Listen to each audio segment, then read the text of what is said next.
And welcome to Lecture Loops. आज हम लोग पढ़ने जा रहे हैं पॉइंटर्स के बारे में, जिससे आप अपनी प्रोग्रामिंग स्किल्स को और इनहेंस कर सकें। अगर आप इस चैनल पर नए हैं तो जल्दी से चैनल को सब्सक्राइब कर लीजिए और वीडियो को लाइक करना मत भूलिएगा। तो देखते हैं कि पॉइंटर्स क्या होते हैं। C++ में हम पॉइंटर्स का यूज करते हैं दूसरे वेरिएबल्स का एड्रेस स्टोर करने के लिए। तो हम कह सकते हैं कि पॉइंटर्स एक्चुअली ऐसे वेरिएबल होते हैं जो दूसरे वेरिएबल्स का एड्रेस स्टोर करते हैं। ठीक है, तो हमें पता है कि जब भी हम कोई वेरिएबल डिक्लेयर करते हैं, ठीक है, तो उसको मेमोरी में एक लोकेशन मिलती है जहां पर सपोज हमने एक वेरिएबल डिक्लेयर किया ऐसे इंट ए, तो ए जो है उसके लिए मेमोरी में एक लोकेशन रिजर्व हो जाएगी जहां पर कि हम उसकी वैल्यू को स्टोर कर सकते हैं। तो ये जो भी लोकेशन होगी उसका एक यूनिक मेमोरी एड्रेस होगा। इसी यूनिक मेमोरी एड्रेस को होल्ड करने के लिए हम जिस वेरिएबल का यूज करते हैं उसको हम कहते हैं पॉइंटर वेरिएबल। तो अब सवाल ये उठता है कि हमें क्या जरूरत है कि हम किसी दूसरे वेरिएबल का एड्रेस स्टोर करें। तो बेसिकली होता क्या है कि इससे बहुत सारे एडवांटेजेस होते हैं। एक तो पहली चीज ये होती है कि इसमें हम डायनामिक मेमोरी एलोकेशन कर सकते हैं, जिससे कि मेमोरी का वेस्टेज जो है वो कम हो जाता है। प्रोग्राम की प्रोसेसिंग स्पीड बढ़ जाती है। पॉइंटर्स जो है प्रोग्राम की लेंथ और कॉम्प्लेक्सिटी को भी रिड्यूस करते हैं। साथ ही साथ हम पॉइंटर्स का यूज कर सकते हैं एरेज और स्ट्रिंग्स को फंक्शन में पास करने के लिए, और पॉइंटर्स की हेल्प से हम फंक्शन से एक से ज्यादा वैल्यूज भी रिटर्न कर सकते हैं। ठीक, तो जब पॉइंटर्स के इतने सारे एडवांटेजेस हैं तो हम देख लेते हैं कि हम पॉइंटर्स का यूज कैसे करेंगे। तो जब भी हमें पॉइंटर्स को यूज करना होगा तो उसके पहले हमें डिक्लेयर करना पड़ेगा। तो डिक्लेयर करने के लिए हमें क्या लिखना होगा, पहले हमें यहाँ पे मेंशन करना होगा data type asterisk variable name. ठीक है, variable name simple variable name है, जैसे हम सिंपल वेरिएबल्स का नेम देते हैं वैसे ही हमें पॉइंटर्स का भी नेम देना होगा। बस यहाँ पर हमें ये एस्ट्रिक्स का साइन यूज करना पड़ेगा, ये दिखाने के लिए कि ये नॉर्मल वेरिएबल ना होकर के एक पॉइंटर वेरिएबल है। ठीक है, तो डिक्लेरेशन का एग्जाम्पल हो गया। इस तरीके से आप डिक्लेयर कर सकते हैं and asterisk P float asterisk Q, like this. These are the examples. अब यहाँ पर बात आती है कि इंटीजर और फ्लोट का यहाँ पर क्या मतलब है। ये मतलब है कि जो इंटीजर पॉइंटर होगा जिसको हमने इंटीजर टाइप में डिक्लेयर किया है वो केवल इंटीजर वेरिएबल्स का एड्रेस ही स्टोर करेगा। फ्लोट टाइप का पॉइंटर जो है वो केवल फ्लोट वेरिएबल्स का एड्रेस स्टोर करेगा। ठीक, अब बात आती है कि इसको हम एड्रेस कैसे असाइन करेंगे। हमें पता है कि ये पॉइंटर वेरिएबल्स एड्रेस होल्ड करेंगे, तो इनको हम एड्रेस कैसे असाइन करेंगे। एड्रेस असाइन करने के लिए हम एक ऑपरेटर का यूज करते हैं जिसको हम कहते हैं एड्रेस ऑफ ऑपरेटर, जिसका साइन इस तरीके से होता है एम्परसेंड। तो अगर हम ए लिखते हैं इसका मतलब वैल्यू ऑफ ए, और अगर हम एम्परसेंड ए लिखते हैं इसका मतलब होगा एड्रेस ऑफ ए। ठीक है, तो हम यहाँ पर सिंपली ऐसे लिख सकते हैं P is equal to ampersand A, Q is equal to ampersand B, like this. इससे क्या होगा, A का जो एड्रेस है वो P में असाइन हो जाएगा, B का जो एड्रेस है वो Q में असाइन हो जाएगा। ठीक, तो इसको हम लोग देख लेते हैं जरा ठीक से पहले। तो बेसिकली देख इसको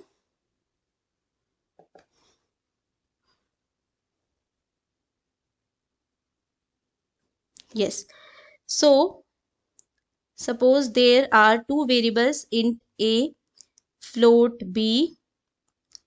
ठीक, और अब हम पॉइंटर्स भी डिक्लेयर कर देते हैं। Suppose int asterisk p float asterisk q।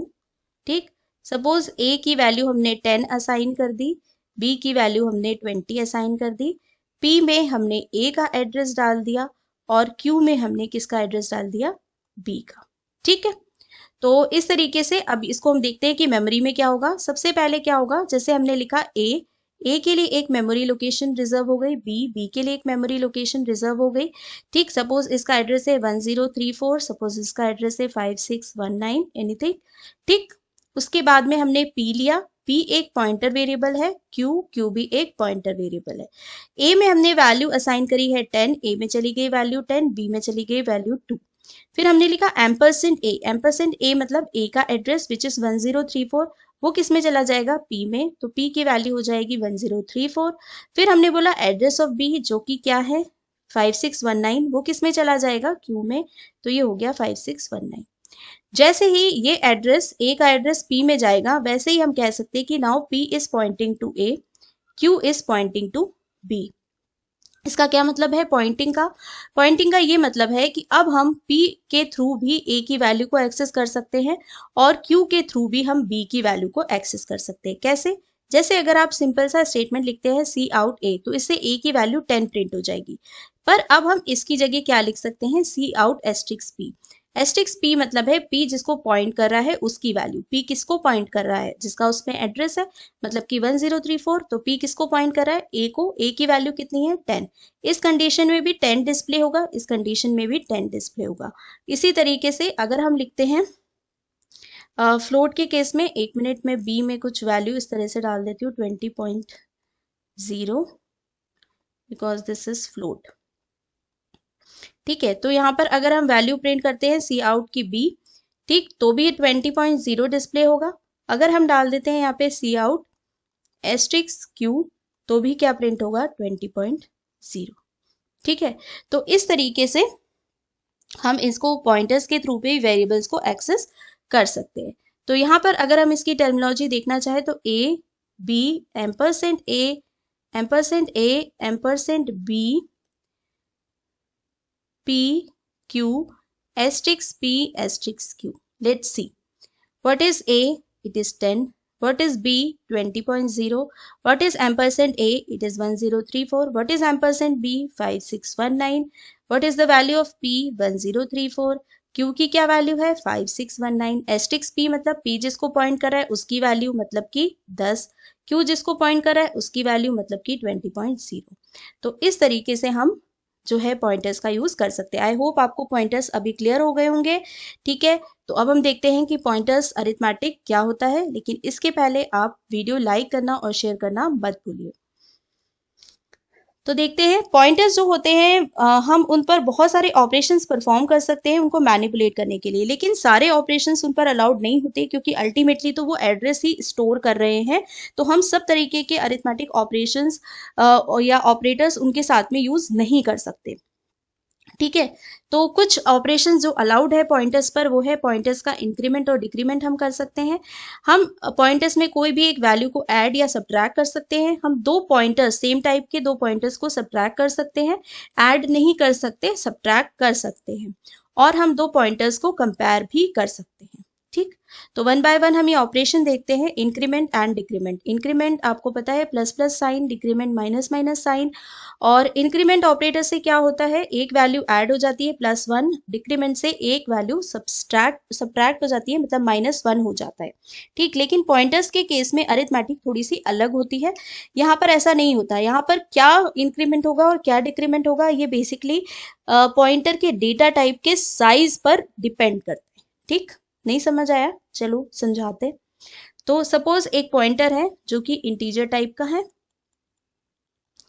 Suppose इसमें किसी इंटीजर वेरिएबल का एड्रेस है, सपोज 1000। ये मैंने कोई रैंडम एड्रेस लिया, मुझे नहीं पता क्या एड्रेस है, बस ऐसे ही मैंने एक रैंडम एड्रेस लिया। ठीक, अब ये इंटीजर पॉइंटर है और सपोज आपका इंटीजर जो है वो 4 बाइट्स का स्टोरेज ले रहा है। ठीक है ना, अब हम क्या करेंगे इसमें, जब हमने लिखा ऑपरेशन p++, तो जनरली क्या होता है, जब हम p++ लिखेंगे तो 1000 से 1001 हो जाएगा, है ना। लेकिन पॉइंटर के केस में ऐसा नहीं होता। यहाँ पर क्योंकि इंटीजर का साइज 4 बाइट है, तो ये 4 से इंक्रीमेंट होगा। मतलब जब आप p++ लिखेंगे तो p की वैल्यू, नई वैल्यू कितनी हो जाएगी, 1004। अंडरस्टैंड।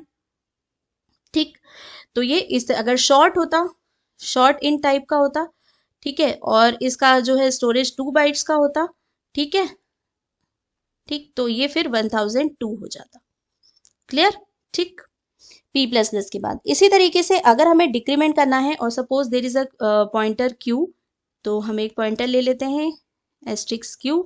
सपोज q में कोई एड्रेस है 5016, ठीक, और हमने लिखा q minus minus, integer again 4 bytes का स्टोरेज ले रहा है, तो इसमें से 1 डिक्रीमेंट ना हो करके क्या डिक्रीमेंट हो जाएगा, 4, और ये बन जाएगा 5012। अंडरस्टैंड। तो इस तरीके से इंक्रीमेंट डिक्रीमेंट ऑपरेशन परफॉर्म हो सकते हैं। अब मान लीजिए आपको कोई वैल्यू ऐड या सब्ट्रैक्ट करनी है। तो अगेन क्या होगा, जब भी हमें ऐड या सब्ट्रैक्ट करनी होगी, again it will depend on the size of data type. जो भी वैल्यू आपको ऐड करनी है या सब्ट्रैक्ट करनी है, उसमें पहले डेटा टाइप के साइज का मल्टीप्लीकेशन होगा और उसके बाद वो ऐड या सब्ट्रैक्ट हो जाएगी। ठीक, तो इसको भी हम एग्जाम्पल से समझ लेते हैं। सपोज p एक पॉइंटर है जिसमें एड्रेस है 3000। ठीक, p जो है वो इंटीजर टाइप का है और इंटीजर 4 बाइट्स का स्टोरेज ले रहा है। ठीक है, ये आप ध्यान रखिएगा। फिर उसके बाद हमने लिखा, मान लीजिए p+5, तो p+5 से ये 3005 नहीं होने वाला है। यहाँ पर अब हम क्या करेंगे, p+4 × 5, because size of data type is 4, तो ये हो जाएगा 3000 + 20, दैट इज 3020। तो p+5 का रिजल्ट क्या आ जाएगा यहाँ पर, 3020। It will become 3020। Clear. Suppose एक और हम एग्जाम्पल लेते हैं। सपोज क्यू, यहाँ पर हम डिक्रीमेंट करेंगे, तो सपोज क्यू की वैल्यू जो है वो है 4032। अगेन ये एक इंटीजर पॉइंटर है और सपोज इसका स्टोरेज जो है वो कितना है, 4 बाइट्स, और हमने एक ऑपरेशन लिख दिया q-3। तो क्या होगा, q-3 × 4 means q-12, that means 4032 - 12, that is 4020। Okay, तो it will become q = 4020. Fine. Now we'll see subtracting two pointers. Basically subtracting two pointers हम क्यों अलाउ करते हैं C++ में, इसलिए कि अगर हमें दो पॉइंटर्स के बीच का ऑफसेट पता करना है कि मतलब वो दो पॉइंटर जो है एक दूसरे से कितनी दूरी पर है या एक पॉइंटर दूसरे पॉइंटर से कितने आगे है, अहेड है, तो उसके लिए हम यहाँ पर सब्ट्रैक्शन परफॉर्म कर सकते हैं। सिंपली अगर मान लीजिए दो पॉइंटर्स है P1 एंड P2, तो we can write P2 - P1 simply. लेकिन अगेन हमने आपको बताया था कि पॉइंटर अरिथमेटिक थोड़ा सा अलग होता है, तो यहाँ पर भी हमें डेटा टाइप के साइज को ध्यान में रखकर ही काम करना पड़ेगा। तो सपोज P1 में जो है वो है 4000 और सपोज P2 में जो है वो 4024 है। अगेन सपोज करिए कि दोनों इंटीजर है और इसको 4 बाइट्स ऑफ स्टोरेज लग रहा है इंटीजर को स्टोर होने में। तो जब ये हम ऑपरेशन करेंगे तो ये हो जाएगा 4024 - 4000 which will give you 24। Again the size of data type is 4, तो इसको हम डिवाइड करेंगे 24/4 and the answer will be 6। तो हमें पता है कि P1 और P2 के बिटवीन कितनी जगह है, 6, तो 6 का ऑफसेट है ये। अंडरस्टैंड। तो इस तरीके से हम सब्ट्रैक्शन भी परफॉर्म कर सकते हैं। Again that will also depend on the data type. ठीक, नाउ विल सी कि हम पॉइंटर्स को कंपेयर कैसे करते हैं। तो बेसिकली हम दो पॉइंटर्स को कंपेयर कर सकते हैं, जैसे p = q एंड हम ऐसे कर सकते हैं p ≠ q। इससे हमें पता चल जाएगा कि क्या दोनों पॉइंटर एक ही लोकेशन को पॉइंट कर रहे हैं या नहीं कर रहे हैं। इसी तरीके से हम p q, p < q, इस तरीके के भी ऑपरेशंस परफॉर्म कर सकते हैं कंपेयर करने के लिए।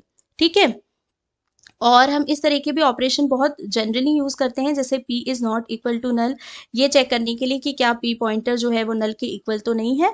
ठीक है, तो इस तरीके से हम बहुत सारे ऑपरेशंस, कंपैरिजन ऑपरेटर्स भी यूज करते हैं। तो अगर आपको आज का वीडियो अच्छा लगा तो आप प्लीज चैनल को सब्सक्राइब करिए। नेक्स्ट वीडियो में मैं आपको बताऊंगी कि पॉइंटर्स का यूज हम अरेज के साथ, स्ट्रिंग्स के साथ कैसे करते हैं, और साथ ही साथ हम कॉल बाय रेफरेंस भी देखेंगे। ठीक, तो थैंक यू वेरी मच।